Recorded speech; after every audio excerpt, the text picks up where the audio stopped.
What are you? Some sort of possessed car or something? Nah, that's not real, man. I'm an alien. Like E.T.? E.T.? The little ugly guy in the basket? Look at this face. The name's Mirage. Honestly, I didn't think I needed another Transformers movie in my life, but then I found out that they were introducing the Beasties.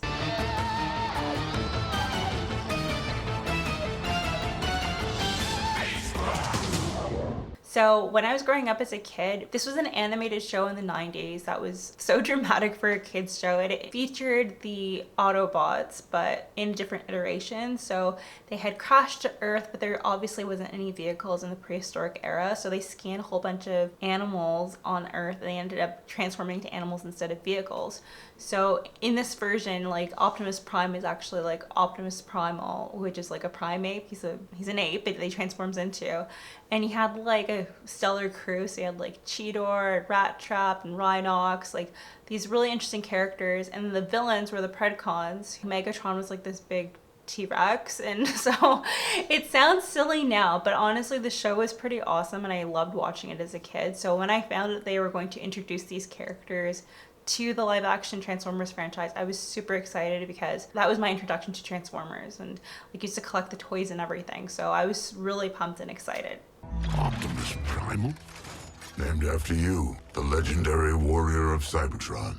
Hi there, welcome to my YouTube channel, Watch by Ashley, where we take a look at some of the new releases on streaming and video on demand and discuss if not worth the watch. Today, of course, we're taking a look at Transformers Rise of the Beast. Love it or hate it, Transformers will go down as one of the biggest franchises. Like, they've managed to bring in a lot of money over the years. They've catered to a very wide audience, like fans of Transformers, the toys, the TV shows, car enthusiasts. This was a huge franchise that was taking in a lot of money during an era where comic book movies were dominating. I think it's really impressive. Michael Bay definitely does deserve a lot of credit for the launching of this franchise. He doesn't serve as the director in this movie. Instead, we have Steven Caple Jr. as the director, and you can actually tell there's some differences here. So one of the major differences that I'd say you've noticed right away is the change in the sense of humor. So this movie, I think, is a step up because in the past, some of the Michael Bay films for Transformers, I found that the jokes were not necessarily the greatest. They were kind of crass. And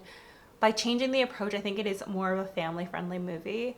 Another change in approach is the fact that the female protagonist isn't as sexualized. So I previously had like Megan Fox, who became like a sex symbol off of Transformers, and we're very far removed from that. That might just be a change in tone from the generation that they're appealing to, but that's not the case here. And again, it lends to that family-friendly factor. Another factor that you can tell it's not a Michael Bay film is there was a bit less slow motion in the movie. This is kind of a prequel to the Transformers universe, but also setting up another leg of the franchise. So it's a very interesting movie with some moving parts, but it's not overly complicated. Over the past 16 years, we've had good ones, bad ones, it kind of rotates in between, but this is a good one. With a budget of around $200 million, they've already brought in $420 million at the box office. It is finishing a bit of a theatrical run in some parts, but you can catch it on video on demand currently. And I do think you would enjoy it if you like the previous films. I do want to do a bit more of a deeper review and give a rating, so if you want to stop here and not have any spoilers, you can do so.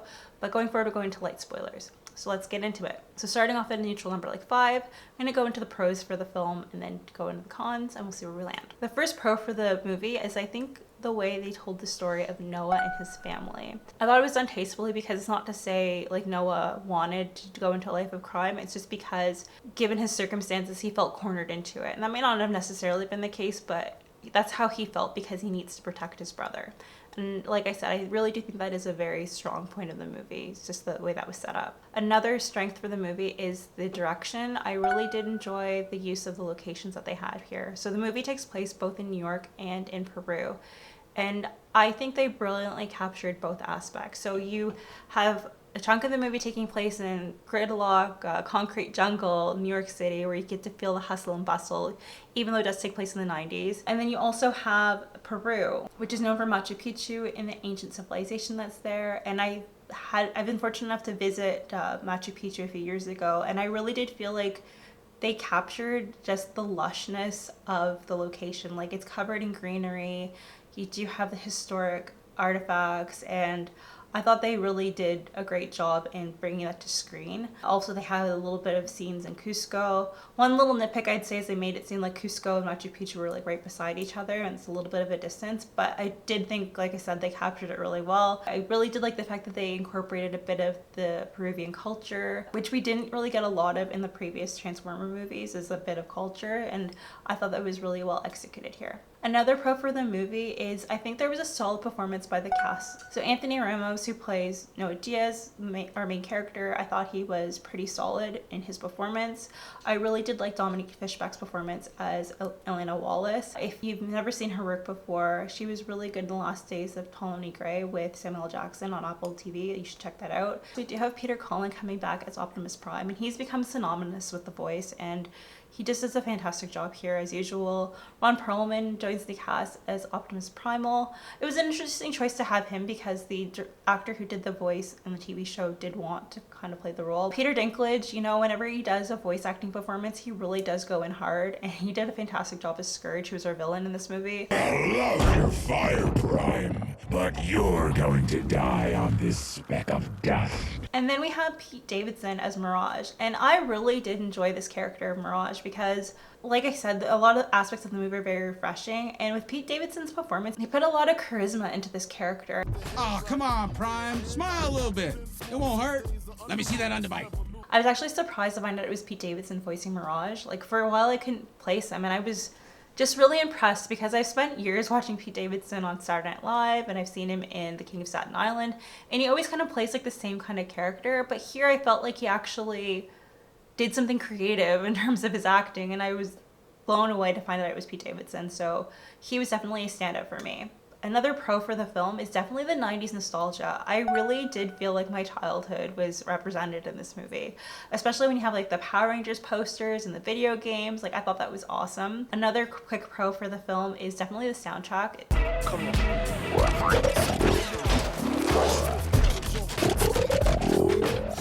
It has to have its own point because it really did change things in the slightest of ways. So typically with the other Transformers movies, they have a bit of an alternative rock kind of sound to them. Here we actually had like rap and hip hop songs that perfectly suited the scenes, and I have to give kudos to that because I thought it was a really great decision. Another great point for this movie is the fact that the Maximals actually do look like they're Beast Wars counterparts, and I thought that was really great because they didn't really stray too far away from the design there. Another point is the CGI. In my opinion, I do think the CGI is pretty good. At this point, 8 movies in, they should be pretty used to doing those special effects for the transforming. But I just thought the integration with the actual physical live action was really good in this movie. Didn't look unpolished, but then I have heard that they cut scenes out that weren't completely looking finished. Another point for the film is the pacing. I personally do think that the pacing was pretty good with the movie. It doesn't feel too long. It doesn't feel too short. It doesn't feel like they run out of runway with the movie. The script is pretty simple. It is pretty transparent. Like, you kind of do know the direction that you're going in. But like I said, it's a Transformers movie, and it does feel more like a family movie. Like, they didn't complicate things. And in this case, I think it benefits from that. So now I'm going to go into the cons that take away from the movie, things that didn't really work. I do think that one disadvantage to the movie for sure is that they didn't have enough of the Beasties. They didn't have enough of the Maximals in this movie. Rise of the Beast, but we barely get any action from our Maximals, and I thought that was really disappointing. Like, you get very little time with Optimus actually transformed in his combat mode, and that kind of frustrated me. Another aspect that kind of misses the mark with the movie is the humor. Like, I know I said that it was better than the Michael Bay movies, but I would say in some scenes, the humor does feel a bit forced. It doesn't feel organic, and it feels like they are trying to continue with the legacy of the humor that they had in previous movies. What are you doing? Man, they didn't treat E.T. like this. You know this thing? Yeah, we're just work friends. Work friends? You've been inside me. Another area of the movie that feels kind of misplaced, the con that I would give it, is the relationships in the movie don't feel fleshed out. So from what we get to see between Optimus Primal and Airazor, it's like implied that they have like a deep relationship, but we don't really get to have that development or really understand it.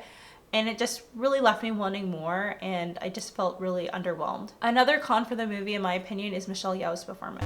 I didn't really think she was the right choice for Eraser. I know that it's nice to have a big name in the movie or like have some more representation in the movie, but I just felt like they could have cast someone else. It felt a little flat, and I thought that the character kind of suffered for that. Another con for the movie is that this movie is very focused on human interaction and not enough on Transformers. It's a Transformers movie, and I really did feel like there wasn't enough focus on the Transformers. It was just really good character development for the humans, but just not enough action or screen time for, good or bad, any of the Autobots.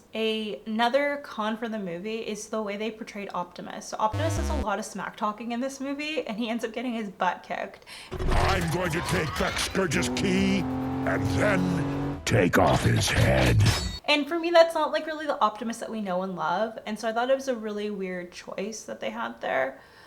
So I think that is a negative for the movie. He is not the Optimus Prime I imagined. So as you can see, my rating for the movie is 7 out of 10. It is definitely enjoyable. I do recommend it if you've seen the other Transformers movies. I think you'll have a good time and enjoy yourself. I do think there are some, like I said, there's some things that they missed, but this is a solid addition to the franchise. I do wish that Tigertron was included in the movie, especially since they went out of their way to make Eraser a major character in the film, because they had like a bit of like a romance in the animated series. So it would have been nice to have like reference to him there. Also, I wish that Eraser transformed into her like humanoid kind of form. This movie really made me want to standalone Beast Wars movie. So I'm very curious to see kind of the direction that they're going to go into, because they did announce that they are making like 2 other installments involving the Maximals. So I don't know if it's going to be a complete start from the beginning or if we're going to continue with these characters in the current time, which would be kind of weird, but I'm very curious to see what's going to happen. But that's all I have for you today, so thank you so much for watching. I really do appreciate it. If you enjoyed the content here, please consider hitting the like button so someone else can discover the video, or hit that subscribe button and see what else I'm up to. But until next time, take care and I'll see you later. Bye! Ramos! Cheetor! Maxima!